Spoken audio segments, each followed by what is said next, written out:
கடந்த 10 வருஷமா கேப்டன் வந்து உடல்நிலை சரியில்லாமல் எவ்வளவோ கஷ்டப்பட்டார்.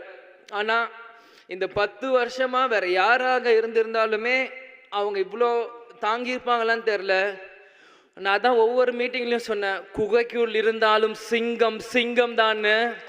யாராக இருந்தாலும் இன்னைக்கு இந்த 71 வயசு வரைக்குமே அவர் கஷ்டப்பட்டு இருந்தார்னா அவரோட வில் பவர் மட்டும்தான். நிறைய யூடியூப்ல என்னென்னமோ தப்பாக சொல்கிறீங்க, கடைசி நிமிஷம் வரைக்கும் அவருக்கு மெமரி இல்லைன்றாங்க. என்னென்னு அது எல்லாமே போய் எங்கள் அப்பா கடைசி வரைக்கும் எல்லா ஞாபகமும் இருக்குது. யார் வந்தாலும் அவர் ஞாபகம் வச்சிருப்பார். எந்த சீன் சொன்னாலுமே அவருக்கு எல்லாமே அவருக்கு நினைவுகள் இருக்குது.